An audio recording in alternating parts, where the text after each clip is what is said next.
ነስጥልን በመላው ዓለም የምትገኙ ውድ የአንዳፍታ ቤተሰቦች እንደምን አላችሁ? ነው አንዳፍታ ታልታችን ተጀምሯል። በቅድሚያ በዛሬው አንዳፍታ ታልታ የምንመለከታቸውን ዋና ዋና ጉዳዮች እናስተዋውቃችሁ።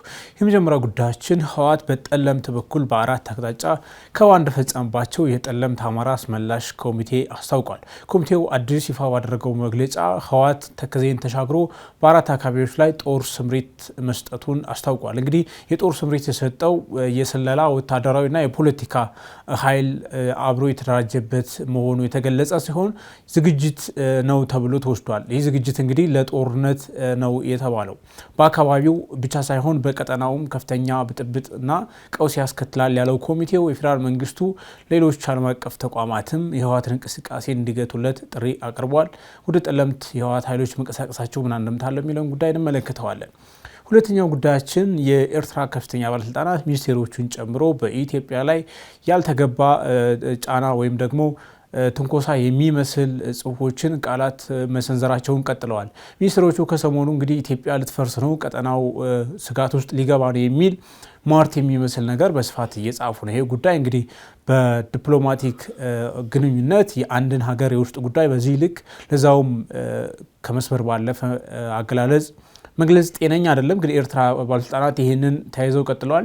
የኢትዮጵያ ውጭ ጉዳይ ሚኒስቴር ደግሞ ከኢትዮጵያ ጋር ያላወራረድኩት ሂሳብ አለ ብለዋል። የኢትዮጵያ አየር መንገድ የሰራውን ገንዘብ መከልከል ብቻ ሳይሆን በወቅቱ ኢትዮጵያና ኤርትራ ሲፋቱ ወይም ደግሞ ኤርትራ ተገንጥላ ስትሄድ የድንበር ወይም በድንበር ኮሚሽን በካሳ ኮሚሽን ያገኘነውን ገንዘብ ስላልተከፈለን ከገንዘብ የተሻገረ ነገርም ስላለን እሱንም እንጠይቃለን ተብሏል። እንግዲህ ይህ ምን ማለት ነው የሚለውን ጉዳይ እንመለከታለን። ሶስተኛው ጉዳያችን የኢትዮጵያን የባህር በር ጥያቄ መሻት የአሜሪካ መንግስት ድጋፍ እንደሚሰጥ በአዲስ አበባ የአሜሪካ ኤምባሲ አምባሳደር ኤርቪን ማሲንጋ ተናግረዋል ተብሏል። አምባሳደሩ ኢትዮጵያ ዲፕሎማቲክ በሆነ መንገድ የኮሜርሻል ፐርፐዝ የሚውል የባህር በር እንድታገኝ የአሜሪካ መንግስት ድጋፍ ያደርጋል ብለዋል። አሜሪካ ይህን ደግፈች ሲባል ምን ማለት ነው? የኢትዮጵያ መንግስት ጥያቄ እያቀረበ ያለው ወይም ከኢትዮጵያ በኩል እየተነሳ ያለው የባለቤትነት ጥያቄ እንጂ የኪራይ ጥያቄ አይደለም። እሱስ እንዴት ነው የሚታየው የሚለው ጉዳይ እንመለከታለን። አብራችሁ እንድትቆዩ በአክብሮት እንጋብዛለን። ወደ መጀመሪያ ጉዳያችን አልፋ እንደሬና ማንዴ ናችሁ። መልካም። የመጀመሪያ ጉዳያችን እንግዲህ የአማራ ኃይሎችና ትግራይ ኃይሎች የሚወዛገቡባቸው ቦታዎች መካከል ጠለምት አንዱ ነው። ጠለምት ላይ የአማራ ኃይሎች 3 ወረዳዎች ላይ የማንነት ይገባኛል ጥያቄ ያነሳሉ። እነዚህ አካባቢዎች ላይ ከሰሞኑ ህወሓት ከፍተኛ ኃይል በተለያዩ አቅጣጫዎች ማስገባቱ ተሰምቷል። ይህ ደግሞ የጦርነት ዝግጅት እያደረገ ነው የሚል ነው። እንግዲህ የአካባቢውን የማንነት ጥያቄ የሚያነሳው ኮሚቴ ያወጣው መግለጫ እንደሚያመላክተው እንግዲህ በወልቃይት በኩል የሚዋሰን አካባቢ ነው። እዛ በኤርትራም በሱዳንም ያለው ቀጠናዊ ኢምፖርታንስ ቀላል አይደለም ይህ አካባቢና ኮሚቴውም ይህንን ጠቅሶ አሳሳቢ ነገር እየመጣ ነው የሚል ነገር ጠቅሶ ፌዴራል መንግስቱ በአስቸኳይ እርምጃ ይውሰድ ብሏል። አማን እንዴት ነው የምትመለከተው ይህን እንቅስቃሴ?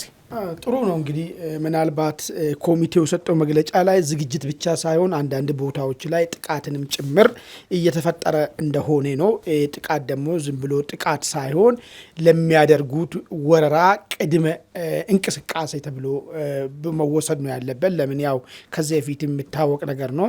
በእንደዚህ የሚጀመሩ ሂደት ነው በኋላ ወረራ ሆኖ እስከ ደብረ ብርሃን ድረስ የመጣ ማለት ነው። ስለዚህ አሁን ትግራይን እያስተዳደረ ያለው ጊዜያዊ አስተዳደር ምናልባት ጊዜያዊ አስተዳደር በመንግስት ሾሜ ነው። ነገር ግን ያው ጊዜያዊ አስተዳደሩን ጀርባ ሆኖ የሚንቀሳቀሱት የህወሓቱ ኃይል በተደጋጋሚ ስዝት እንደነበረ አሁን ወደ እርምጃ መግባትና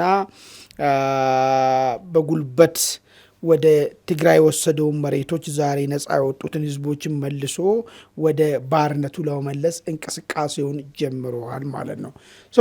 ይህን ከጀመረ ለምንድን ነው በወልቃይት በኩል በጠለምት በኩል የጀመረው? ለምን በወልቃይት በኩል አልጀመርም የሚል መሰረታዊ ጥያቄ ይመስለኛል። እንግዲህ ጠለምት የሚባለው ሽሬን ይዞ በታችኛው በኩል ቀጥታ ወደ ደባርቅ የሚወጣው መንገድን ይዞ ወደ ላይ የሚወጣ ነው። ወልቃይት ደግሞ በዛኛው ወደ በገዳሙ በኩልም አድርጎ ያለ ቦታው በአድጉሹ በኩል ያለው እንቅስቃሴ በዛ በኩል ዚግባ የሚባል እንቅስቃሴዎችን ሲያረጉ አይታዩም።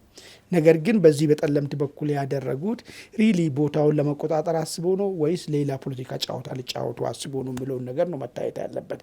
ይሄኛው ቦታ መልክዓ ምድሩም ጭምር ስለሚዋጋቸው ባለፈ አይ ቲንክ አቶ ጌታቸው ሲናገሩ ሰምታችሁ ከሆነ ኢንተርቪው ላይ እንዳለ እልቂቱ የተፈጠረው ለምን ቀጥ ብለህ ስትመጣ ልማልሞ ተራራ ነው የሚያገኝ። ልማልሞ ተራራን ወደ ላይ ለመውጣት ያለቀ ጉድ አይደለም ነው የሚሉት ራሱ እንግዲህ ጌታቸው መሰከረው። ስለዚህ ቲፒኤልኤፍ እኔን እንደሚገባኝ ከሆነ በዚች ቦታ እንቅስቃሴ ያደረገ ቦታው የማያስፈልገው ሳይሆን እንደ ቴስት ምርመራ አይን ነገር ማድረግ የፈለገው ነገር ያለ ይመስለኛል። እሱ ምንድነው መንግስት ዝም ብሎ የሚያይን ከሆነ አማራ ክልል ላይ ተቀባይነቱን ለማሳጣትና መሬቱን ለእኛ እየሰጠ ነው ብሎን ነገር ፕሮፓጋንዳ ሰርተን የባሴ ከህዝቡ ለማቆራረጥና ቅሬና ለመፍጠር ይጠቅመናል የሚል ነገር አስቦ የሚንቀሳቀስ ይመስለኛል።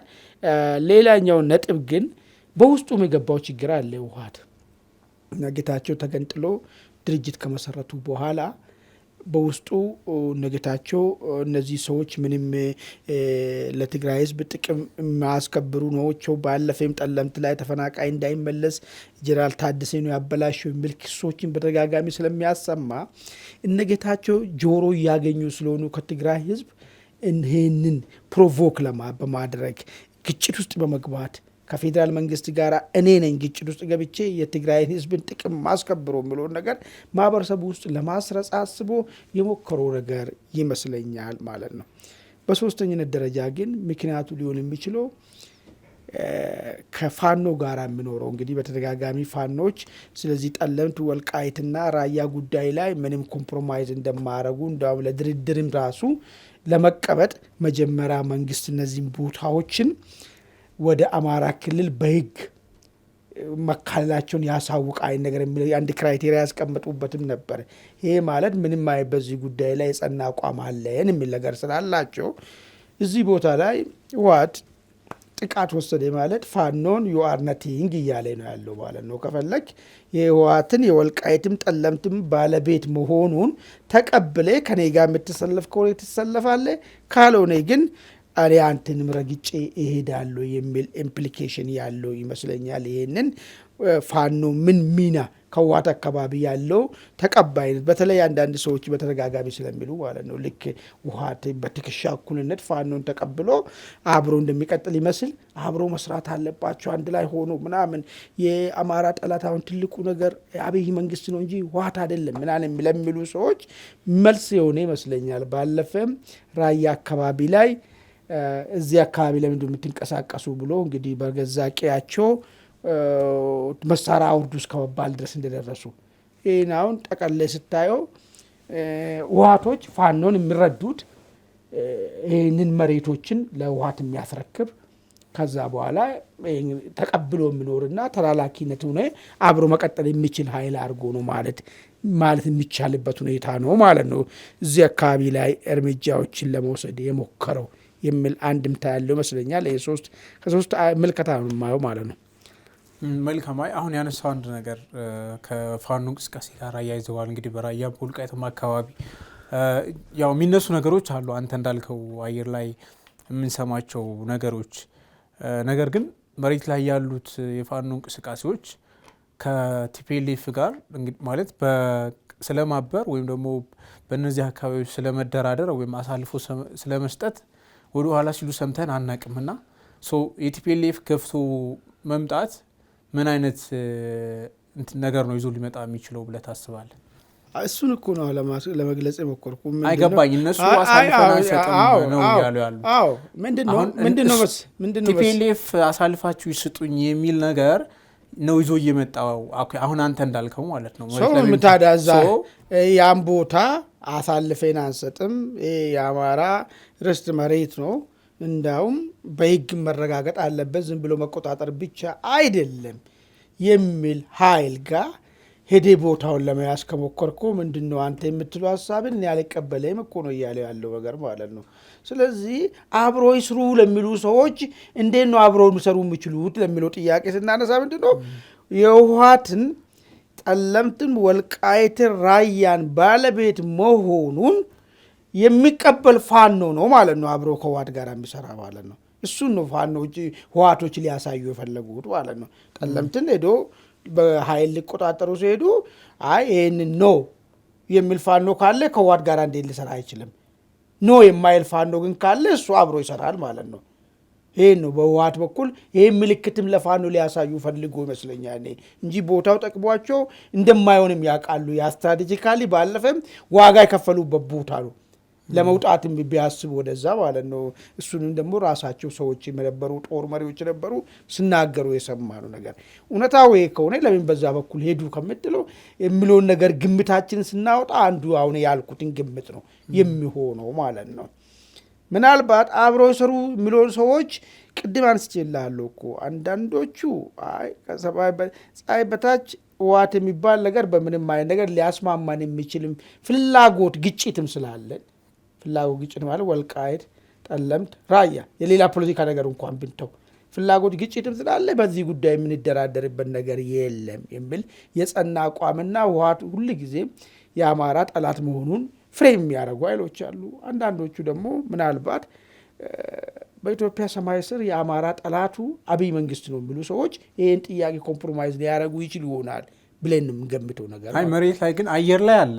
ትክክል ነው። የነሱ መሬት ማን ታውቀዋለሁ እኔ ፋኖ ጋር አቁሚሉን ነው አይደለም ሚዲያ ላይ የምንሰማው ነገር ነው እንጂ የምናነበው ያወራን ያለን እኮ መሬት ላይ ያሉትም የሚሰጡትን መግለጫ ደጋፊዎቻቸው የሚሉትን ነው አይደለም።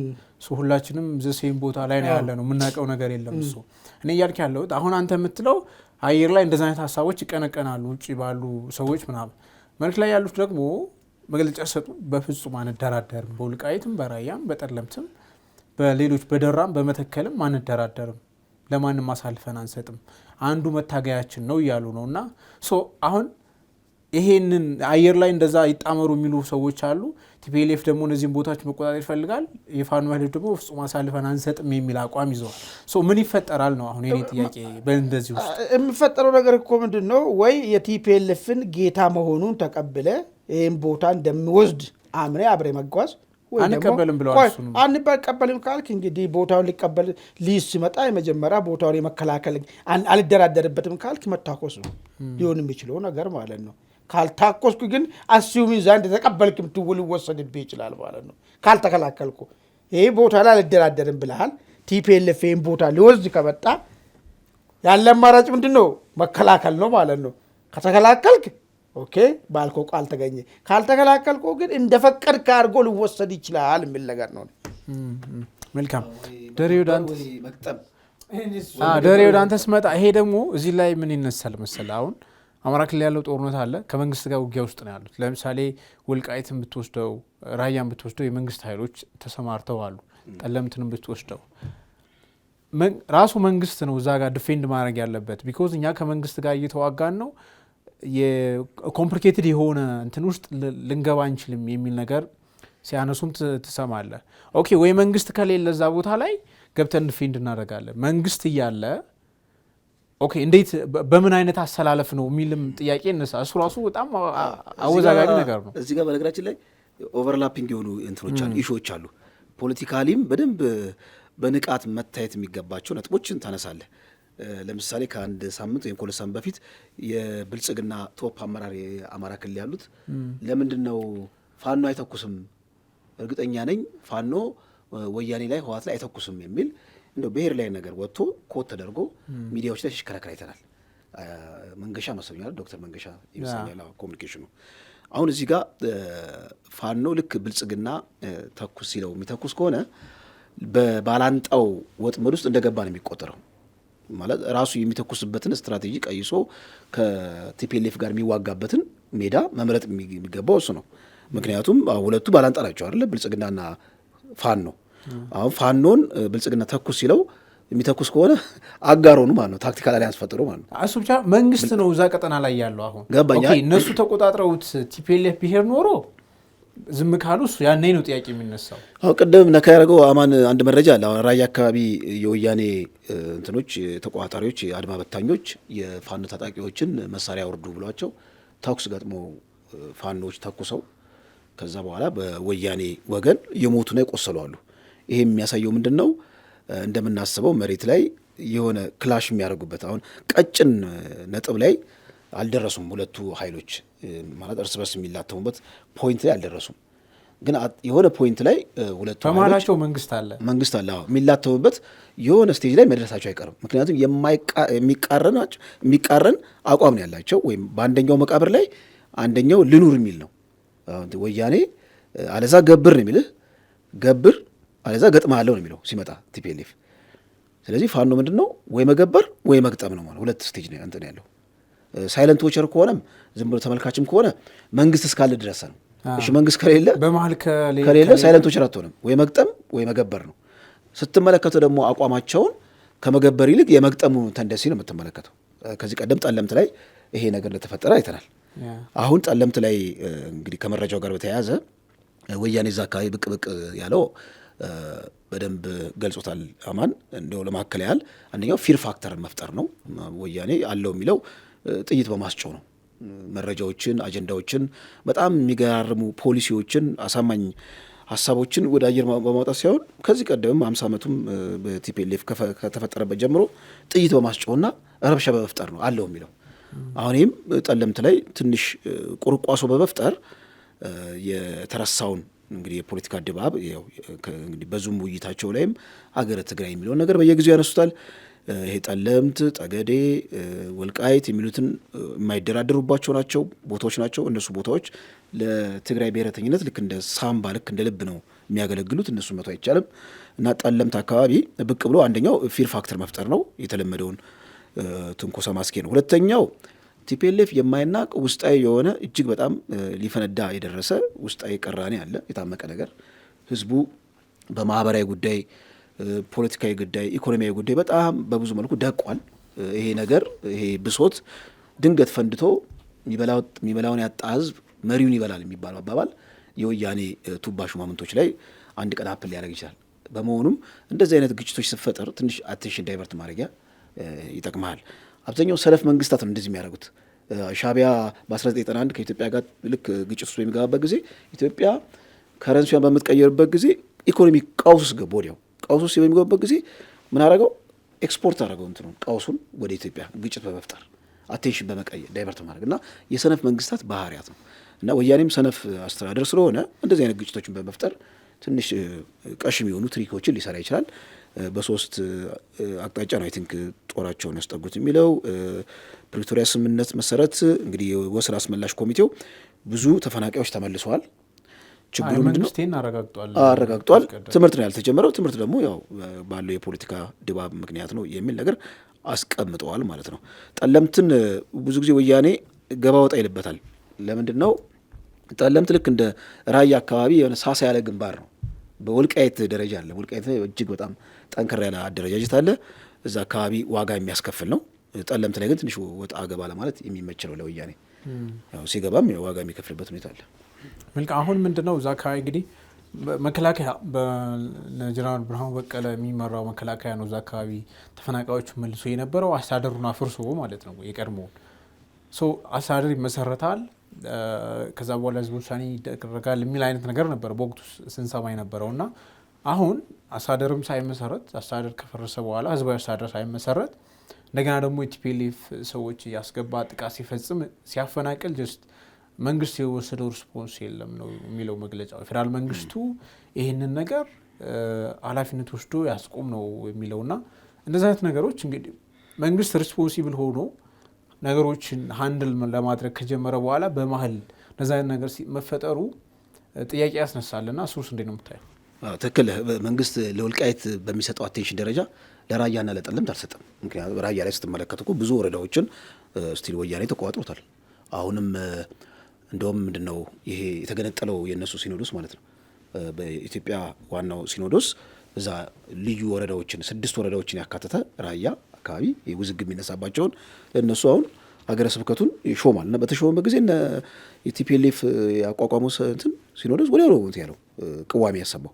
እዛ አካባቢ ጦር ተሰማርቷል። በአስፈላጊው ሁናቴ ማህተብ እየወሰደ ቢሮዎችን እየሰበረ የሚሰራው ስራ አለ። ምናልባት አሁን ጉድ ኒውሱ ምንድነው? እዛ አካባቢ አሁን ራያ አካባቢ ራሱ ወያኔን የሚወጋ ሌላ ወያኔ ተፈጥሯል። ሀብቱ ኪሮስ የተባሉት እዛ የወይጮ አካባቢ የደቡብ ትግራይ አስተዳዳሪ ድርሽ እንዳትሉ ብሏል እና ሾም በሾ ወያኔን በወያኔ የሚለውን ብሂል ምናልባት ራያ አካባቢ የተገበረ ይመስለኛል። አመሰግናለሁ አማን። ዳሬ ወደ ቤተሰቦቻችን ወደ ሁለተኛ ጉዳያችን እናልፋለን። ሁለተኛ ጉዳያችን ኤርትራ እንግዲህ በባለስልጣናቷ በኩል ኢትዮጵያ ላይ በርካታ የቃላት ትንኮሳዎችን እንግዲህ ዘለፋ የሚመስሉ ይዘት ያላቸው ጽሁፎችን እያሰራጨች ነው። ከጽሁፎቹ መካከል እንግዲህ በሚኒስቴር ደረጃ ያሰራጯቸው አንዳንዶቹ ኢትዮጵያ ልትፈርስ ነው፣ መፍረሷ ደግሞ በቀጠናው ከፍተኛ ስጋት ደቅኗል የሚል አይነት ፕሮፓጋንዳ ነው በስፋት እያሰራጩ ያሉት።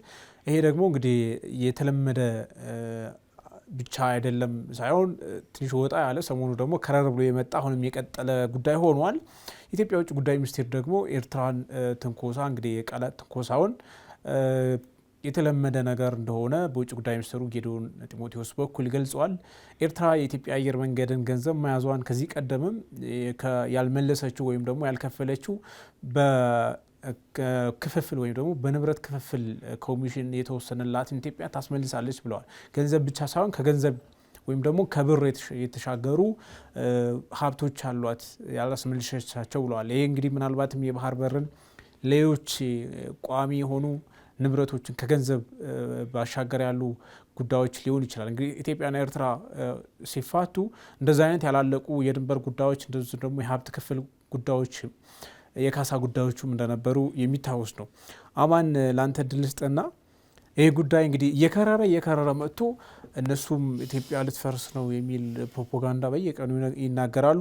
በኢትዮጵያ በኩል ደግሞ አይ ከስር ከመሰረቱ ገና ጥያቄ አለን፣ ያላስመልሰው ነው ሀብት አለ፣ እሱን ጭምር እናስመልሳቸዋለን የሚል ነገር እሱ አሰብንም ሊሆን ይችላል። በነገራችን ላይ እንደዛ አይነት ጥያቄ እየተነሳ ነው በመንግስት ደረጃ። እንዴት ነው የምታየው? ጥሩ። እስቲ ኤርትራ የሰሞኑን ክስ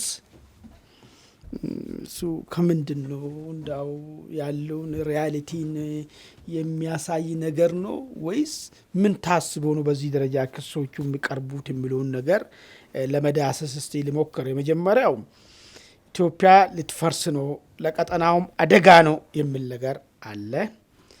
ሌላ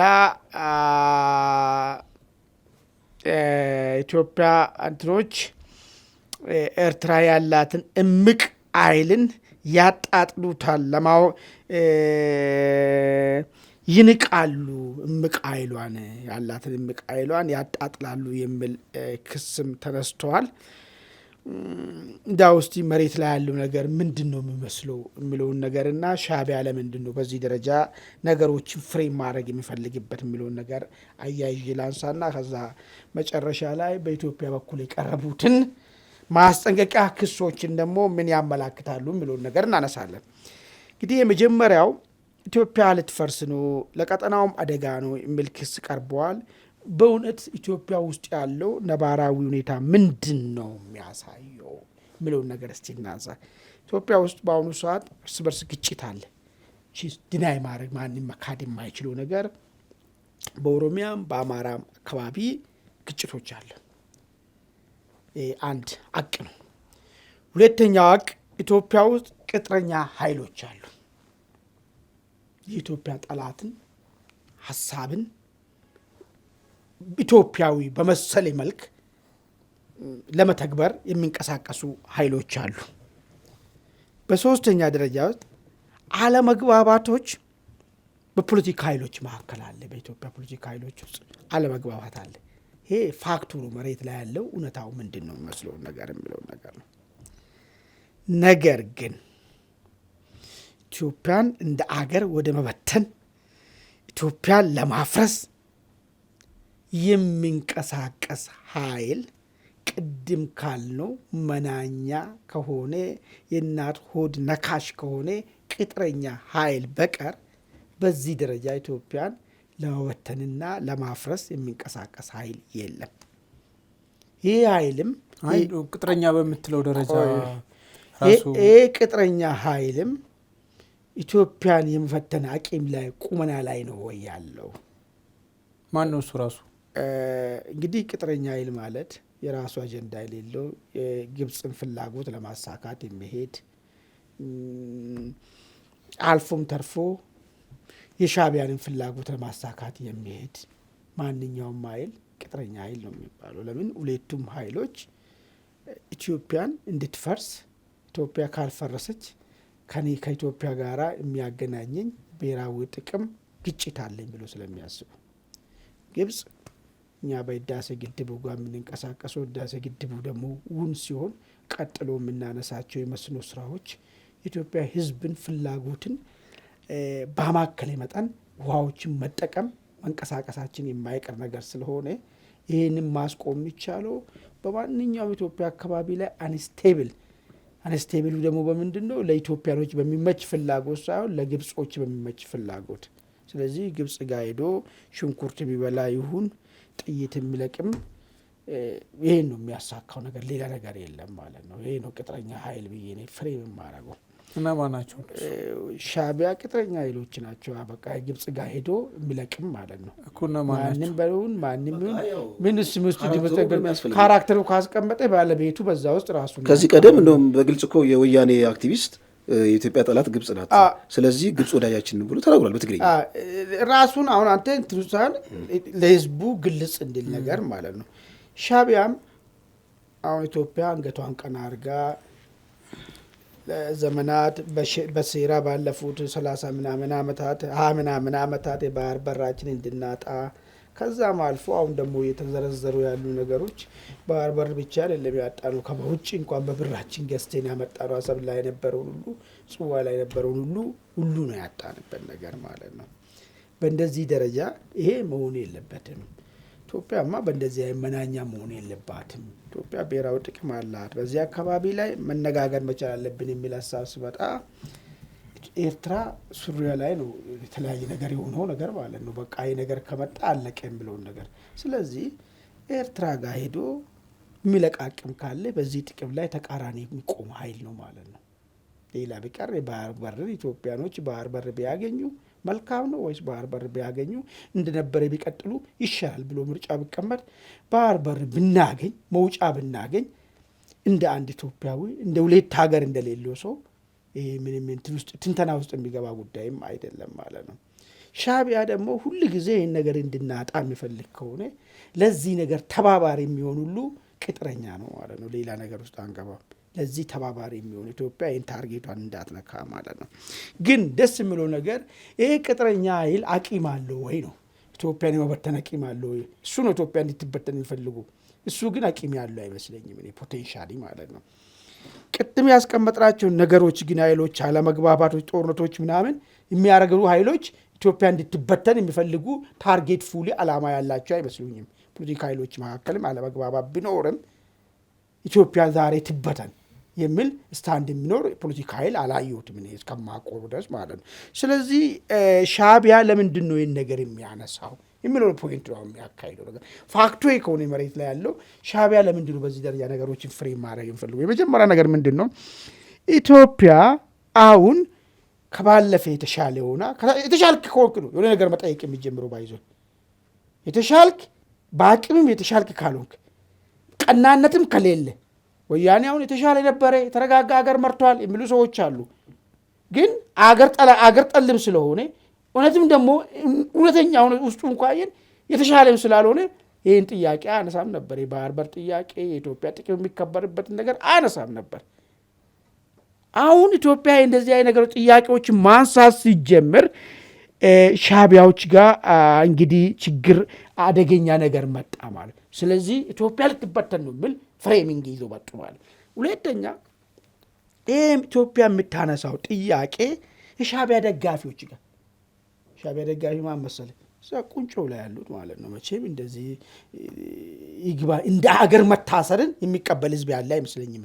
እንደ ሀገር ነው ታሰሩት ኤርትራኖች እንደ ሀገር የሆነ ሰዎች ወስዶ እስር ቤት ሳይሆን እንደ አገር የሆነ ቴሪቶሪ ውስጥ ያሉ ሰዎች መታሰርን የሚቀበል ህዝብ ስለሌለ፣ ነገር ግን ይሄንን ስርዓት የፈጠሩ ሰዎች ጋር ራሱ ጥርጣሬ እንዳይፈጠር ኦኬ ዶወሪ ስጋት ውስጥ አይግባችሁ ኢትዮጵያ እኮ የመበተን ደረጃ ላይ ደረሰች ነው ብሎ ትንተናዎችን ያቀርባል ለማረጋጋ ማለት ነው። የራሱን ካቢኔ አባላቶችና ከፍተኛ ቁንጮ አመራሮችም ማለት ነው። እንደው ራስ መሸወድ ካልሆነ እዚህ ውስጥ አሁን በእንደዚህ አይነት ማለት ፕሮፓጋንዳ ራስ መደለል ካልሆነ በስተቀር ትነግራለህ። አሁን ለምሳሌ ሌላ ነገር እንዳያስቡ የራሱ ካቢኔ አባላቶች ትንተናዎች እኮ ቀርባሉ። ኢትዮጵያ በቃ ኦልሬዲ ልትፈርስ ነው ስትል ምንድነው የምትሆነው ማለት ነው። ስጋትና እንትን ያሉ ነገሮቻቸው ወደ መረጋጋት ይመጣላቸዋል። ይሄን ታስቦ ነው ማለት ነው። ሌላኛው ነገር ግን ቅድም ከሻዕቢያ የሚለቃቅሙም ቅጥረኞችን ኢትዮጵያ ልትፈርስ ነው የሚለውን ትንተና ሲያቀርብላቸው እሰየው በቃ በርቱ ደርሳችኋል ግባችሁ ጋር ስለዚህ ወደ ኋላ እንዳይመለሱ ይሄ ነገር ተራራ መግፋት ሆነብን ብሎ ጉልበታቸው እንዳይዝል እንደዚህ አይነት ትንተናዎች ይቀርባል ማለት ነው። ይሄ በሻዕቢያ በኩል ለምን ያቀርባል የሚለው ፋክት ነው። ነገር ግን ኤርትራ ያላትን የሚቃቅም ያጣጥላሉ ኢትዮጵያኖች የሚል ነገርም ተነስቷል። ሪሊ ያኔ ሶስት ነገር ላንሳ። የመጀመሪያው ነገር ምንድን ነው? ዜጎቿ በሙሉ ኢኮኖሚ ስደተኛ የሆኑበት ሀገር እምቃቂም አላት ተብሎ ሲገለጽ እኔ ከዓለም ላይ ለመጀመሪያ ጊዜ ያየው ነው። የመጀመሪያ ብቸኛ ሀገር ነው የምትሆነው። ሉክ ኢኮኖሚ ስደተኛ መሆን ምን ሲሆን ነው? የኢኮኖሚ ተስፋ ሳይኖር ሲቀር ነው። የኢኮኖሚ ተስፋ አለመኖር ደግሞ ምንም እምቅ የሆነ ነገር ሀብት የሌላት ሀገር ስትሆን ነው።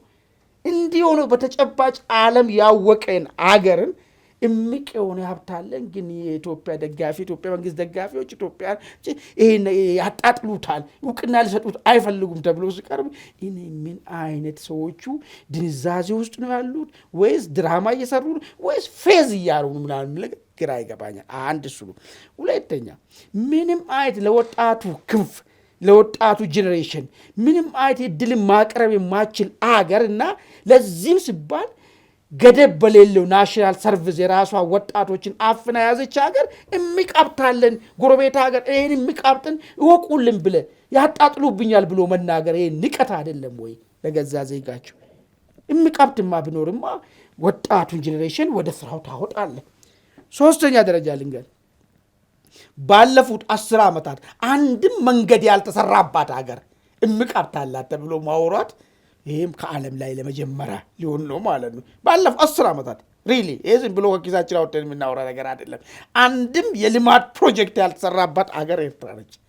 እምቃብታላት ተብሎ ሲነገር ግን እኔ ምናልባት ሰዎቹ ራሳቸውም ደንዝዞ ዓለምም ህዝብም እንደነሱ የደነዘዘ አድርጎ እየወሰዱ ያለ ይመስለኛል ማለት ነው።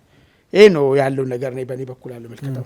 ደሬው ለአንተ ስመጣ ምናልባት አምናማን ያለው ነገር አለ እንግዲህ ስጋት ከገባቸው ያንን እነሱ ስጋት ለመከት ሊሆን ይችላል። ኢትዮጵያ ልትፈርስ ነው፣ ልትበተን ነው። እኔ አማን እንደገለጸው በተወሰነ መልኩ ኢትዮጵያ ውስጥ የፖለቲካ ልዩነት ቢኖርም ጥያቄ ያላችሁ የታጠቁ ኃይሎች እንደዚሁም ደግሞ በፓርቲ የተደራጁ እንደዚሁም ደግሞ እንደ ግለሰብ ቢኖርም ኢትዮጵያ ወደ ተሻለ ነገር ከግጭት ትውጣ ወደ ተሻለ ነገር ተሸጋገር የሚል እንጂ ትፍረስ የሚል ነገር ከአብዛኛው ኃይል አንሰማም። እንደዛም አይነት ዓላማ ያለው አብዛኛው ኃይል እንደዛ አይመስለኝም እኔ በእኔ ያረዳል። በእርግጥ በዛ ውስጥ ወይም ደግሞ የተዳከመች ኢትዮጵያን ፈጥሮ መግዛት የሚፈልግ ወይም ሌላ የመገንጠል ዓላማ ያለው የለም ማለት አይደለም። በግልጽ መገንጠልን የሚያቀነቅኑ በፓርቲ ደረጃ አሉ፣ በትጥቅ ደረጃ ያሉ አሉ። እሱ የሚካድ ሀቅ አይደለም እና ኤርትራ ይህን ነገር ይዛ መምጣቷ አሁን ኢትዮጵያና በኤርትራ መካከል ባለው ውጥረት ወቅት ነው ይህ ነገር እየመጣ ያለውና ምንድን ነው ምን ታስቦ ይመስላል? በጣም አመሰግናለሁ። እንግዲህ መግለጫው ስትመለከተው መንታ መንገድ ላይ ትገኛለች ኢትዮጵያ ይላል። እንደ ሀገር መስቀለኛ መንገድ ላይ ቆማለች፣ የመፍረስ አደጋ ተገጥሞበታል የሚል ነገር ነው እና ይህን ስትመለከት እኔ የስቴት ዲፓርትመንት የአሜሪካ ስቴት ዲፓርትመንት ያወጣው መግለጫ ነው ይመስለው እንጂ እንዲሁ ኤርትራን የመሰለች በጣም ደካማ ሀገር እንደ ሀገርም በሁለት እግሯ መቆም የከበዳት እንግዲህ የፕሬዚዳንት ኢሳያስና የአጋሮቻቸው እንደ ጓሮ እርሻ ነው የምትቆጠረው ነው። እንደውም እንደ ሀገር ሳይሆን በጣም አምባገነን መንግስታት ሀገርን ልክ እንደ ጓሮ እርሻ ነው የሚቆጥረው ይባላል። ምክንያቱም መብትና ግዴታን ነፍጎ የፈለገው ነገር የሚያደርግበት የሚዘውርበት አይነት ሁኔታ ነው ያለው። 4 መሰረታዊ ነገሮችን እንመልከት። አሁን ለምሳሌ ከመንግስት ወገን እነዚህ የኤርትራዎችን የፖለቲካል ኮንስፓይሬሲን በተመለከተ አሁን ተደጋጋሚ ነው እንግዲህ መግለጫ እየወጣ ያለው። የማነ ገብረ መስቀልም በትዊተር ገጻቸው ላይ ወጥተው በጣም ነው ቡራ ከረዩ ብለዋል። በጣም ከባባድ ሀሳቦችን ሰንዝረዋል። እዛ ላይም የብልጽግና ካድሬዎች የኤርትራን ይንቃሉ፣ ኤርትራን ያዋድቃሉ፣ ኤርትራ በዚህ መልኩ የምትታይ አይደለችም፣ በቀጠና ውስጥ የብልጽግና መንግስት ብልጽግና መራሹ መንግስት ብዙ ሀገራት መፍጠር ነው የሚፈልገው፣ ቀጠናውን ለትርምስ የሚዳረግ ነው የሚል ነገር እየተናገሩ ነው። እኔ ግን 4 ነጥቦችን በጣም በአንድምታ የሚተነተኑ 4 ነጥቦች አሉ ከመንግስት ወገን። እስቲ 4ቱን አቋሞች እንመልከት። መጀመሪያ እንግዲህ በፖለቲካ ፓርቲ ያው ከመንግስት ጋር ተቃርበው የሚሰራው የሚባለው አብን ወጣና የኤርትራን ሉዓላዊነት በቃ አላቅም እንደ ሀገር መታወቅም የለባትም ጥያቄ አነሳባታለሁ የሚል ነገር አንድ አጀንዳ ተወረወረ። በሁለተኛነት የመከላከያ ሚኒስትሯ አይሻ እንደ ሀገርም የማይቆጠሩ ሀገራት ተነስተው ኢትዮጵያ ላይ የተለያየ ዛቻ እየሰነዘሩ ነው የሚል ነገር ተናገሩ። እንግዲህ ሁለቱንም አስቀምጣቸው። ሶስተኛ ዲና ሙፍቲ እርሳቸውም መጡና አይ በአልጀርስ ይሄ የኢትዮጵያ ሉዓላዊ ግዛት የኤርትራ መንግስት ከያዘው መውጣት አለበት የሚል ሀሳብ ተሰነዘሩ። ይሄ ማለት በአልጀርስ ስምምነት የኢትዮጵያ ግዛት ከኤርትራ ጋር የተካለለው ሁኔታ ጥያቄ ምልክት ውስጥ የሚከትና ምናልባት ኢትዮጵያ እንደገና በመሬት ማካለሉን ከወደቡ ጋር አገናኝታ ጥያቄ ልታነሳ የምችልበት ሴናሪዮን ማሰብ ይቻላል። ሌላ በጣም ኢምፖርታንትና ኢንተረስቲንግ ፖይንት ደግሞ አሁን እንግዲህ ሚኒስትሩ ማነው ዶክተር ጌዲዮን ጢሞቴዎስ ካሳ እንጠይቃለን የሚል ነገር አንስተዋል። ካሳ እንጠይቃለን። የተወሰነልን ካሳ አልወሰርንም ነው ካሳ ኮሚሽን የወሰነ ለምሳሌ ፋብሪካዎች ነበሯት ኢትዮጵያ በጣም ብዙ ማለት ገንዘብ ብቻ ሳይሆን ከዛ የተሻገሩ ሀብቶች ነበሯት። እነዛን ሀብቶች እንግዲህ ኤርትራ ተገንጥላ ስትሄድ ካሳ መክፈል ነበረባት። ምክንያቱም ሀገር ነኝ ካለች እንደዚህ አይነት ውሳኔዎች ነበሩና አሁን ሚኒስትሩ ፓርላማ ላይ ያነሱት ይሄንን ነው። እሱን ጭምር እንጠይቃለን ነው ያሉት። እሱ ሀብት ብቻ አይደለም ከገንዘብ የተሻገረ ነገርም አለን ነው። ያ ማለት እንግዲህ ወደብ ሊሆን ይችላል አሰብ ሊሆን ይችላል። አሁን ምንድነው ጨዋታውን እንግዲህ እነዚህ ተመጋጋቢ ናቸው አራቱም የምትመለከታቸው በተለያዩ አመራሮች በተለያዩ የፖለቲካ ሰዎች የተሰነዘሩት አጀንዳዎች ዝም ብለህ ብደረድራቸው ይመጋገባሉ አራቱ እና ለኤርትራ ባለስልጣናት ከባባድ የቤት ስራ እየተወረወረላቸው ነው። ጉዳዩን እንደውም በጣም ከፍ እያደረጉት ነው። የጨዋታውን ሪትም ከፍ እያደረጉባቸው ነው። አሁን ካሳ ስትል አንድ ባለሙያ ሲናገር የሰማሁት ኢትዮጵያ ላለፉት 30 ዓመታት ወደ 30 ቢሊዮን ዶላር አካባቢ በዚህ ከወደብ ጋር በተገናኘ ወጪ አወጣለች የሚል ነገር አስቀምጧል። ይሄ ባለሙያ ነው። ከ30 ቢሊዮን በላይ ነው የሚለው። ይሄ ወደ 7 ህዳሴ ግድብ ሊገድብ ይችላል የሚል ነገር እና ምጣኔ ሀብታዊው ኪሳራ ወይም ደግሞ ተጽዕኖ ቀላል አይደለም። ከአሰብ ጋር በተያያዘ ኢትዮጵያ ያጣችው ነገር እና ካሳ ካልክ የንብረት ማስመላሽ ካልክ እንግዲህ ከኤርትራ ጋር የምንነጋገርባቸው ቋንቋዎች በጣም እየከፉ መጡ ማለት ነው። አሁን ከአልጀርስ ስምምነት ጋር በተያያዘ ሌላ መረጃ መጣ። እንደ ሀገር የሚለው ነገር ሪኮግናይዝ ማድረግም እሱም ኮሽን ጥያቄ ምልክት ተወረወረበት። አሁን ደግሞ የካሳ ጉዳይ መጣ እና ሪትሙን በጣም እያፈጠነባቸው ነው መንግስት ከቪዛቪስቱ ኤሪትሪያ እና ኤርትራ እንግዲህ ግብረ መልሳቸው ስትመለከት ከቲፒኤልኤፍ ከወያኔ ጋር ያላቸውን መስተጋብር በተወሰነ ደረጃ እያጠናከሩ ያለበት ሁኔታ አይተናል። አሁን የነሱ የደህንነት የመረጃ ምንጫቸው የሚባለው የሴንተር ፎር ዶክመንቴሽን የሚባለው እዛ ላይ ተመልክተው ከሆነ አክቲቪስቱ ስታሊን በነገራችን ላይ እኔ እድለኛ ነኝ ኢትዮጵያ ስትፈርስ ቆሜ ማየቴ ብሎ የተናገረ ነው በአደባባይ እና እንደዚህ አይነት ምናልባት ቅድም ኢትዮጵያ ትፈርሳለች መስቀለኛ መንገድ ላይ የሚለውን ነገር ከደብረጽዮን ቡድን ጋር አስተሳስረው ሊያስቡት የሚችሉበት ሁኔታ ሊኖር ይችላል፣ አይታወቅም። ምክንያቱም ለስታሊን የሚገዙት ነገር ስለሆነ ማለት ነው። በስታሊንና በአክቲቪስቶች ደረጃ ስታሊንና ይሄ አወል የተባለው በእነሱ መካከል በእነሱ አማካኝነት በአክቲቪስት ደረጃ የትግራይና በኤርትራ ሕዝብ መካከል ስር የሰደደ ቁስልን የማከም ዘመቻ ተጀምሯል። ይህም ዘመቻ በእነዚህ በአክቲቪስቶች መካከል በሚደረገው ጥምረትና ሂደት እየተሳለጠ ነው የሚል ነገር አስቀምጠዋል። እና ኤርትራዎች አጀንዳ እንግዲህ አሁን ከሚወጣው መግለጫ እንደምንመለከተው ኤርትራዎች ከኢትዮጵያ ጋር ያላቸውን መስተጋብር የሚተኙበት ነገር አለም። መንግስትም እንደውም የቃላት ጦርነት ውስጥ አልገባውም የሚል ነገር ነው የተናገረው። ቃል በቃል ከቃላት ጦርነት ይልቅ አጀንዳ ሴት የማድረግ ነገር ነው የሚያየው በመንግስት ወገን። አጀንዳዎች ናቸው ቅድም የደረደርኳቸው አራቱም አጀንዳ ሴት የማድረግ የድንበር ማካለሉን ጥያቄ ውስጥ ምክስ መክተት፣ ከካሳ ጋር የተያያዘ ነገር ማንሳት፣ አሰብን ማንሳት፣ እንደ ሀገር ሪኮግናይዝ የተደረጉበትን ነጥብ እሱንም ከእንደገና ጥያቄ ምልክት ውስጥ መክተት። ስለ እነዚህ ስትመለከት አጀንዳ ሴት የማድረግ ነው እንጂ የቃላት ጦርነት ውስጥ አልገባም መንግስት የሚለው ነገር ያስኬዳል። መልካም አማን፣ ወደ አንተ ስመጣ እንግዲህ የውጭ ጉዳይ ሚኒስቴሩ ከኤርትራ ጋር በተገናኘ የድንበር ጉዳይ ነው ማስተዋል። አይ ድንበራችን ገና አልተሰመረም፣ በእርግጥ የኢትዮጵያ 50% ድንበር አልተሰመረም ነው ያሉት። እሱም ጥያቄ የሚያስነሳ ነገር ነው። እንግዲህ ኢትዮጵያን ያክል ሀገር እንዴት ይህን ያክል ድንበሯ ሳይሰመር ይቆያል የሚለው አንዳንድ ዜጋም ታነሳው ጥያቄ ነው። ግን ከኤርትራ ጋር በተገናኘ ድንበራችን ያልተሰመረ ድንበር አለ፣ እሱን እንቋጫለን፣ ካሳም የድሮም እናስመልሳለን፣ ከአየር መንገድ የተገኘውን ገቢም እሱንም ምንም እንኳን ለዲፕሎማቲክ እንትን የሚገዙ ባይሆንም ሰዎቹ እንሞክራለን የሚል ነገር ነው ያነሱ ያሉትና እንግዲህ በፓርላማም ጥያቄ የቀረበው ምን አይነት ሁኔታ ነው አሁን ያለው በኢትዮጵያና በኤርትራ መካከል የሚል ነው። ለሱ ማብራሪያ በሰጡበት ነው እንግዲህ ቀሪ ሀብት አለን አይነት ጥያቄ ያነሱትና እንዴት ታየዋል? እንግዲህ ዓለም አቀፍ ሕግ ምንድን ነው የሚለው ነገር ነው። ኢንተርናሽናል ለው አንድ ሀገር ከእናት ሀገር ስትለይ ምንድን ነው ያላት ግዴታዎች፣ ያሏት መብትስ ምንድን ነው የሚለው ነገር ነው መታየት ያለብን ነገር ማለት ነው። እንዳው በቀላል ነገር ብናነሳ ሁለቱ ሀገር አንድ ላይ ሆኖ በነበሩበት ዘመን ሂዳ ሀገር ኢትዮጵያ ላይ ነበረ። ያቺኛው አዲሷ ሀገር ከእናት ሀገር ተለይታ ስትሄድ ይሄን ሂዳ ምን ይሆናል ነው። ምንም ሌላ ሳይንስ አያስፈልግም። ሂዳ ሼር የማድረጉ ይጠበቃል። ግን ሂዳም ሼር ያደረጉበት ሁኔታዎች የሉም። ለልማትም ቢሆን ለጦርነትም ቢሆን አንድ ሀገር እንግዲህ የተለያየ ብድር ስትበደር ኢትዮጵያ የተለያየ መንገድ ስራዎች ሊሆኑ ይችላሉ። የተለያየ መሰረተ ልማቶችን ለማስፋፋት ሊሆን ይችላል። ለትምህርት ቤት ሊሆን ይችላል። የተለያየ ነገሮች ሊሆን ይችላል። እነዛን ኤርትራ ውስጥ ለተደረጉ ነገሮች በሂዳ ደረጃ ያለውን ነገር ምንም ከኢትዮጵያ ሼር ያደረገችው ነገር የለም። ሌላ ለጦርነትም መሳሪያዎችን በብድር የመጡ መሳሪያዎች ነበሩ። ኢቨን የወደሙ ብቻ የለም፣ በቁመና ይዞ ለሄዱትም አልከፈሉንም።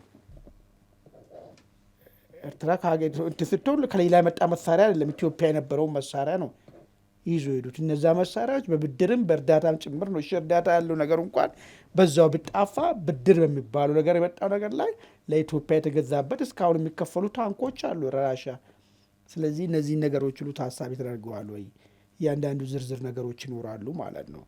ሌላ በነጋዴዎች የሚነሳ ነገር ነበር። ኤርትራ ያኔ ስትገነጠል ጦርነቱም ስነሳ አሰብ ወደብ ላይ የነበሩት እቃዎች ሚሊየንስ ብር የሚያወጡት እዛው እንደቀሩ ነው የሚነገረው። እሱንስ ምንድን ነው የሚሆነው የሚለውን ነገር ሊነሳ ይችላል። ከዛ ውጭ እንግዲህ እነሱ ደግሞ የሚተዋወቁ ሌላ ነገርም ከሂዳ በዘለለ ከብር በዘለለ የምንጠይቀው ነገር አለ ከተባለ እሱ የምንጠይቀው ምንም ሌላ ነገር አይደለም። ባህር በር ጉዳይ ይህ እኮ በመልካም ጊዜ ተሰንዶ መቀመጡ የአንዳንድ ጊዜ ቴንኪው አንድ ኃይሎች በጣም በጨለማ በነበረበት ዘመን ላይ ስለ ወደብ ስለ ባህር በር ማንሳት ምንድን ነው ትምክህተኛ ምናምን በሚያስብልበት ሰዓት ላይ ይህን ነገር ማስቀመጣቸው ዛሬ ነው ጠቀመን። እኔ በዚህ አጋጣሚ ፕሮፌሰር ዶክተር ያዕቆብን አፕሪሼት አደርጋለሁ። በሰነድ ማስቀመጣቸው አሰብ የባህርናት የሚለው ነገር ማለት ነው። ስለዚህ የምንጠይቀው ከሂዳና ከሀብት በላይ የምንጠይቀው ነገር አለ ከተባለ የምንጠይቀው ያለ አግባብ አንድ አገር ከእናት ሀገር ስትለይ ሁለት ወደ ቢዛ ሄዳ እናት ሀገር ባዶ ይቀረችበት ይሄ በዓለም ላይ በየትኛው ሕግ ነው የሚለውን ነገር መጠያየቅ ይቻላል። መጠያየቅ ይቻላል። የሆነ ሀገር አለ ወይ እንደዚያ ተሞክሮ ነበረ ወይ የሚለውን ነገርን መጠያየቅ ይቻላል ማለት ነው። ስለዚህ እኔ አሁን ያነሱት ነገር እኔ ቢገፋበት ፍትሐዊ ነው። እንደ አንድ ኢትዮጵያዊ ሆኜ ሳስበው ነኝ። እርግጥ ነው እንደ አንድ ቅጥረኛ የኤርትራ ቅጥረኛ ሆኜ ካሰብኩ ወይ ፍትሐዊ አይሆንም። እንደ አንድ ኤርትራዊም አይደለም። እንደ አንድ የሻዕቢያ የግደፋ ባለ ሆነ ሰው ሆነ ካሰብክ ፍትሐዊ አይደለም። ነገር ግን እንደ አንድ ኤርትራዊም ሆነ ካሰብክ ሁለት ሀገሮች ጥሩ ግንኙነት ይኖራቸው ዘንድ ይሄ ነገር መጠየቁ መገፋቱ ይሄ ነገር ሀሳቡ ወደ ቴብል መምጣቱ አግባብ መሆኑን ነው የሚያመላክተው ነገር ማለት ነው። ስለዚህ እኔ የተነሳው ነገር ጠንከር ተብሎ ቢቀጥልበት የኢትዮጵያ ብሔራዊ ጥቅምን ማስከበር የሚቻልበት ሁኔታዎች ይኖራሉ የሚል ምልከታ ነው ያለኝ። ጦርነት ልክ ምንድን ነጻ እንደወጣች ኤሪትሪያ ከየመን ጋር ጦርነት ገብታ ነበር ትዝ ካላችሁ እና ሀኒሽ ደሴትን በተመለከተ እና ለዛ ጦርነት ከኢትዮጵያ የሄዱ የጦር አውሮፕላኖች ጀቶች ነበሩ። ልክ ጦርነቱ ከኢትዮጵያ ጋር ከተጣላም በኋላ እነዛ ጀቶች እዛ ቀርተዋል የሚል መረጃዎችም አሉ እና ይሄ በንብረትነት የሚወሰድ ሌላ ነገር ነው። ብዙ ንብረቶች አሉ ሲባል እነዚህ ሁሉ ያካትታል የሚል ነገር ነው። ምን ጥርጥር አለው? የደርግ ወታደሮች በመጽሐፍ ጽፈው ያነበብናቸው ብዙ ታሪኮች አሉ። ወታደሩ ሲቀር እዛ በጣም ብዙ በጦር መሳሪያ ደረጃ እንኳን ካልክ ብዙ ነው የቀረው። አክቹዋሊ ግን ከዛ በተሻገረ ፋብሪካዎች ነበሩ፣ በጣም ብዙ እንትን ነበር። አሁን ቅድም ሚኒስተሩ ያሉት ለዓለም አቀፍ ዲፕሎማቲክ እንትኖች ህግጋቶች የማይገዛ መንግስት ነው የኤርትራን መንግስት ነው። እንደዛ ስለሆነ እንጂ ብዙ ጥያቄ አለን ነው ያሉት። ግን በጣም የደቀቀች ሀገር፣ በጣም ትንሽዬ ሀገር ይሄን ሁሉ ንብረት ጠይቃት እንዴት ነው ግን ይሆናል? ኦኬ ከአንተ ጋር አልቀጠልም ብላ እስከሄደች ድረስ ለምን ደግሞ ማጠይቃት? ስለዚህ አንገቷን ደፍታ መኖር አለባት። በዳ መያዝ ነው ወይም ከዚህ ጋር በተገናኘ እንግዲህ አሁንም ከዚሁ ከባህር በር ጋር በተገናኘ እንግዲህ ኢትዮጵያ ትልቁ አጀንዳዋ ነዋል በዚህ ወቅት። እንግዲህ ከዚህ ቀደም አልፎ ነበር የሚነሳ፣ አሁን በመንግስት ደረጃ አጀንዳ መሆኑን ተከትሎ ያው አስደንግጧቸዋል። እንግዲህ ሌሎች ሀያላን ሀገራትም እንግዲህ ይህን ጉዳይ አይ ጥያቄው ተገቢ ነው፣ የባህር በር ማግኘት አለባት፣ አክሰስ ነው የሚሉት። በእርግጥ በኢትዮጵያ በኩል ደግሞ ባለቤትነት ነው የሚነሳው። ሌሎች ሀገራት ደግሞ የሚሉት ግጭት ሳይፈጠር አክሰስ ሴኩር የሆነ አክሰስ ታገኝ ነው ያሉት። አክሰስ አሁንም እያገኘች እኮ ነው ገባኝ። እንግዲህ ምንድነው ከሞር ኦፕሽን ይኖር ነው። አሁን ከጅቡቲ የተላቀቀ በሶማሊያም በኤርትራም በኬንያም በኩል ይሁን እንደማለት ነው በእነሱ በኩል። ምናልባት የዲፕሎማቲክ አገላለጽ ሊሆን ይችላል። ገፍታ ከሄደች በቃ ሂስቶሪካሊ ክሌም ልታደርግ ትችላለች የአሰብን ጉዳይ። አሁን ከዚ ጋር በተገናኘ የአሜሪካ ኤምባሲ በኢትዮጵያ አምባሳደር ኤድዊን ማሲንጋ ይህንኑ ጥያቄ የአሜሪካ መንግስት ይደግፋል ብለዋል። እንግዲህ ኦኬ የአሜሪካ መንግስት ደገፈም አልደገፈም አክሰስ ቱ ሲ በቃ መብቷ ነው የማግኘት። አንድ ሀገር የባህር በር የለው ከሆነ የባህር በር ካለው ጎረቤት ሀገር መውጫ መግቢያ የማግኘት መብቱ ነው በግድ። በቃ ይሄ ምንም አስገዳጅ ነገር ነው፣ መከልከል አይችሉም። አሁን ኢትዮጵያውያን እያገኘች ነው የማስፋት ከሆነ ጥያቄዋ የባህር በር የባለቤትነት ጉዳይ ነው። የአሜሪካ መንግስት እንግዲህ ምናልባት እደግፋለሁ እያለን ነው ወይ? እንዴት ነው የምትመለከተው? እሺ ጥሩ ነጥብ ነው። ያው እንግዲህ የአሜሪካ መንግስት የትራምፕ አስተዳደር ቀይ መብራቶችን እያበራ ነው የሻዕቢያ መንግስት ላይ። አሁን ምንድነው 12 ሀገራት የኤርትራን ዜጎች ጨምሮ ወደ አሜሪካ እንዳይገቡ ክልከላ አድርጓል። ይህ የሚያሳየው በሻዕቢያ መንግስት ላይ ያለውን ቅዋሜ ነው ወይም ቅያሜ ነው። ያ ቅያሜ ደግሞ በጣም ስማርት ከሆንክ ባላንጣህን ከተቃወመ ወይም ደግሞ ከባላንጣ ጋር ቁርሾ ውስጥ ከገባ ሌላ ሀያል ሀገር ጋር የበለጠውን የፈለግከው ለአንተ ለብሔራዊ ጥቅም በሚመች መልኩ ካፒታላይዝ ማድረግ ይቻላል። አሁን ለኢትዮጵያ ከሻዕቢያ ጋር ሻዕቢያን ጥርስ መንከስ ማለት ዋይት ሀውስ ማለት ነው ጥርስ መንከሳቸው ለኢትዮጵያ እንደ አድቫንቴጅ መውሰድ ይቻላል ነው ያን ጉዳይ። አንደኛው አሁን እንግዲህ በይፋ ወጥተው ሲናገሩ የአሜሪካ መናገርም አይጠበቅባትም ኢትዮጵያ ሲአክሰስ ለማግኘት ባትላትም ኦልሬዲ እያገኘች እኮ ነው ማለት ዘ ሶ ኮልድ ይሄ ፎር ኮሜርሻል ፐርፐስ የሚባለው ነገር በዚህ በበርበራም እኮ እንጠቀማለን እኮ አይደል? በርበራም በተወሰነ ደረጃ የጅቡቲንም እንጠቀማለን። አሁን ግን ከፍ ያለ ይሄ ከሉዓላዊነት ከስፊር ኦፍ ኢንፍሉዌንስ ጋር በተገናኘ የሀገርን ጡንቻ የወታደራዊ ጡንቻን እንደው የበለጠ ለማሳየትና የኃይል ሚዛንም ለመጠበቅ በሚያስችል መልኩ የባህር በር ሲአክሰስ ባለቤትነት ከሚለው አንጻር ሃይሊ ፖለቲሳይዝድ የሆነ አጀንዳ ነው። ይህን አጀንዳ ከመደገፍ አንጻር ስለሆነ ነው ሰርፕራይዝ የሚሆነው እንጂ አሜሪካ ይህንን ማለትም አይጠበቅባትም። ምክንያቱም ከፍ ያለ አጀንዳ ስለሆነ ነው። ስለዚህ በምን መልኩ ነው ኢትዮጵያ ሊረዳት የሚችለው? ሁለት ነገሮች አሉ። አንደኛው አማራጭ እንደምታውቀው የትራምፕ አስተዳደር የሶማሌላንድ ፕሬዚዳንት ለጋርዲያን በሰጡት ቃለ መጠይቅ ላይ በቅርቡ የትራምፕ አስተዳደር ሶማሌላንድን ልክ እንደ ሀገር እውቅና የመስጠት አጀንዳ ይዘዋል እና ተስፋ እናደርጋለን በቅርቡ ሀገር እንሆናለን የሚል ነገር አለ። ከሶማሌላንድ ጋር በተያያዘ ደግሞ ኢትዮጵያ የገባችበት በተወሰነ ደረጃ በእንጥልጥል የተተወ ከሲ አክሰስ ጋር በተገናኘ የገባችበት ሁናቴ ያለና ያንን ወደፊት በመግፋትና ያንን የበለጠ ኦን እንድታረግ የአሜሪካ እገዛ ቀላል አይደለም ማለት ነው። በዛ መንገድ አንዱ እሱ ነው። ሁለተኛው ይሄ አሰብን ጉዳይ በተመለከተ ኢትዮጵያ ዲፕሎማቲካሊ ጫና ፈጥራ ወደፊት የምታመጣው ከሆነ የእነ አሜሪካ እገዛ ቀላል አይደለም። ምክንያቱም የሻዕቢያ መንግስት ላይ ፊት እንዳዞሩ ምልክቶች እያየን ነው በሚወስዱት ሜጀርመንት። ትራምፕ ደግሞ ፖፑሊስት ናቸው። ፖፑሊስት ሊደር ነው ትራምፕ። ቤትም ፍጪው ዱቄትን አምጪው የሀገርን ብሔራዊ ጥቅም ማስጠበቅ ነው። ወይም ደግሞ የትራንዛክሽናል ዲፕሎማሲ የሚባል አለ። ልክ በልውውጥ ልክ አንተ ስትሰጠኝ ነው እኔ የምሰጠህ የሚል ነገር፣ ፍሪላንስ የለም ወይም ነጻ ምሳ የለም በትራምፕ ፖሊሲ አማካኝነት። ስለዚህ ኢትዮጵያ ለቀጠናው እጅግ በጣም አስፈላጊ ናት ብለዋል እኚህ አምባሳደሩ። ያ ማለት አስፈላጊ ናት ከተባለ ለአሜሪካ አስፈላጊ ናት እንደማለት ነው። የጽድቅ ስራ አይደለም። የብሔራዊ ጥቅሟ ኢትዮጵያ በጣም ለአሜሪካ ብሔራዊ ጥቅም አስፈላጊ ነች የሚለው ነገር እጅግ በጣም አስፈላጊነቷ ከተሰመረበት የትራምፕ አስተዳደር አግሬሲቭ የሆኑ ዲሲሽኖችን ለመውሰድ ወደኋላ አይልም። ምክንያቱም ትራንዛክሽን ስለሆነ ኢትዮጵያ የምትሰጠው ነገር አለ። በምትኩ ደግሞ ይህንን የምናገኝበት ሁናቴ አይ ቲንክ ግሪን ላይት እያሳዩን ይመስለኛል። መልካም አማን፣ በአንተ በኩል እንዴት ነው የምታየው የአሜሪካን አቋም? እንግዲህ ምናልባት አንድ ትንሽ አጨቃጫቂ የሚሆነው ኢትዮጵያ ኮመርሻል እንትን ነው እነሱ የሚሉት እሱን ደግሞ ምናምን የሚል ነገር የተነሳ ነገር አለ። አሁን እኮ ዛሬ የመጀመሪያ ወደብ እንከራያለን የሚል ሀሳብ አንስተን አይደለም። እሱን እኮ ዱሮ ጅቡቲ ጀምረን ተከራየን፣ በርበራም የተወሰነ ጊዜ እንጠቀማለን፣ የኬንያንም እንትን እንላለን። ኖርንበት ነገር ነው። ነቲንግ ምንም ኢሹ የሚሆንና አሜሪካ ደግፋለሁ አልደግፍ የምትለው እና እሷ የምታረጋግጥልንም ጉዳይም ያለ ነገር አይደለም። አሁን ያመጣ ነው ግን ኢትዮጵያ በባለቤትነት የምታስተዳድረው ወደብ ያስፈልጋታል፣ ወደ ቀይ ባህር መውጣት አለባት የሚል ጥያቄ ነው። አሁን አተካራ የፈጠረው እንትን ያለው እሱ ነው። ይህን ለማግኘት በምን መንገድ ነው መሄድ ያለብን?